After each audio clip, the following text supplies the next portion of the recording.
So this is what we gonna do for Michael. Put your cell phones and your lighters in the air right now for his dreams. We gonna light it up for him. Cell phones and your lighters in the air. Matter of fact, this is for all you big dreamers. We gonna dream for Michael tonight, you hear me? Countless witnesses here at the scene are telling us the 18-year-old male victim had no weapon on him, and he had his hands up in the air, but was still shot by police multiple times. Now, hundreds of people have seen this video.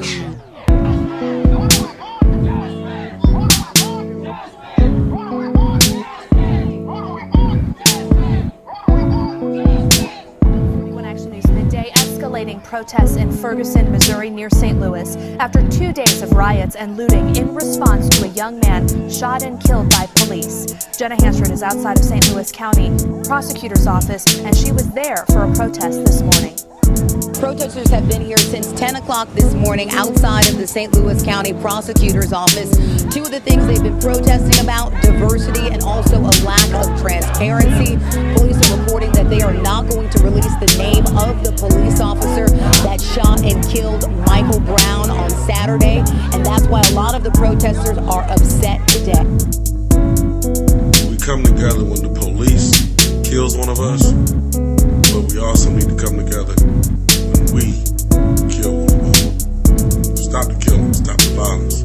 Rest in peace, Mike Brown. We begin with an FBI investigation now being launched after an unarmed teenager was shot in a St. Louis street.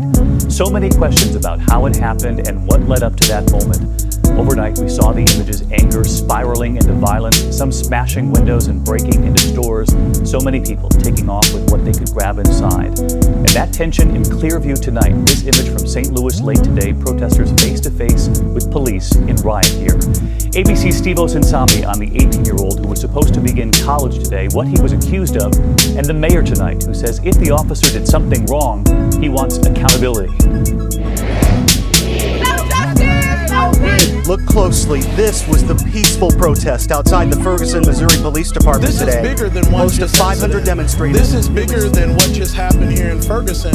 This is a real problem when it comes to police brutality and how young black men, or BMWs as we say at the NAACP, black men walking, are being dealt with on the street.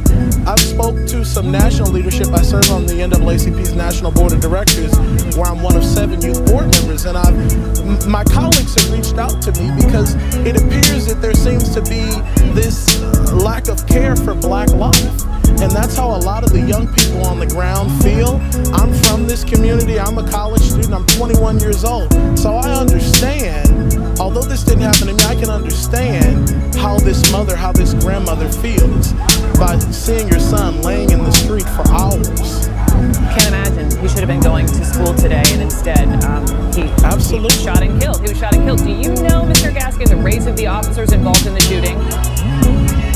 I do not know that. I imagine because is that personnel relevant? Matter that absolutely, that's most certainly relevant.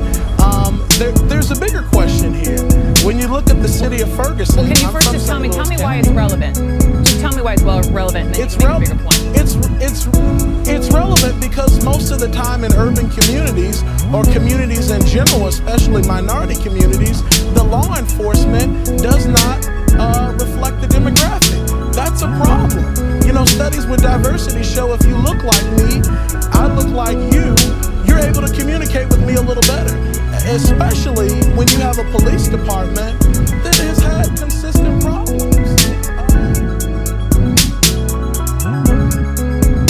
Well, I mean, first of all, people have to understand a lot of people are frustrated. There's a lot of anger, there's a lot of tension, a lot of people are fed up with a lot of different things. It doesn't make you feel, it almost makes you feel numb, because here you understand the passion that's behind the majority of the people that are feeling hurt, but you also want to remind each and every one of us that our support and our love and everything should be behind the Brown family. And this right was now. the chaos that put the city on the map Sunday night. Teams of thieves using the protest as an excuse to steal jeans, shoes, and expensive tire rims. We could no longer just stand there. in great debate, and the FBI is now running its own review. Neighbors believe the 18-year-old was accused of stealing cigars from this Quick Trip Saturday afternoon and say police were called. We're told that's why they burned the store to the ground.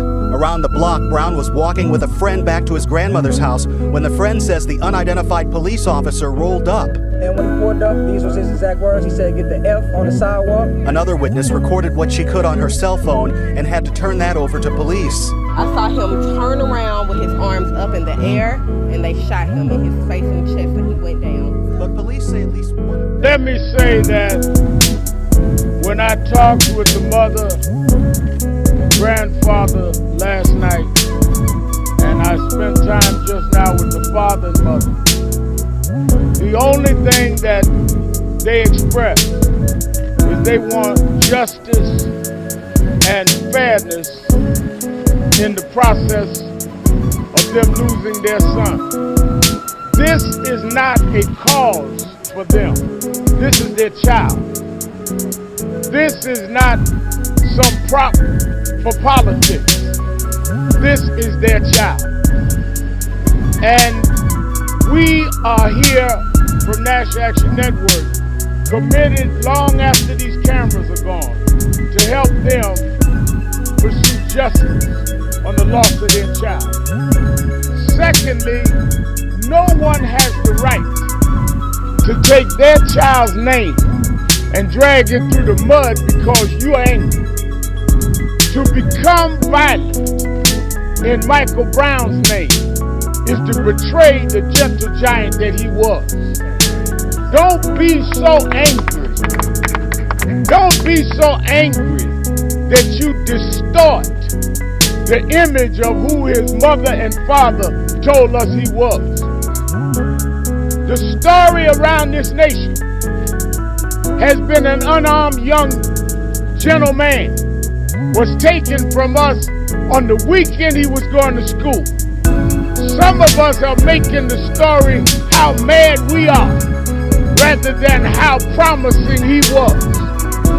Don't be a traitor to Michael Brown in the name of you man.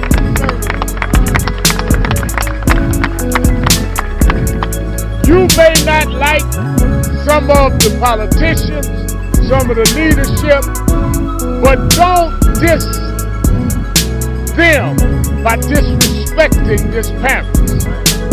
They are planning a funeral. They are trying to pick up the pieces for their life.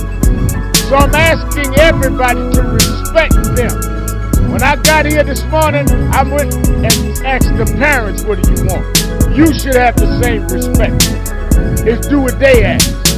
Thirdly, we want the federal government to step in not only and partner, but become the ones that deal with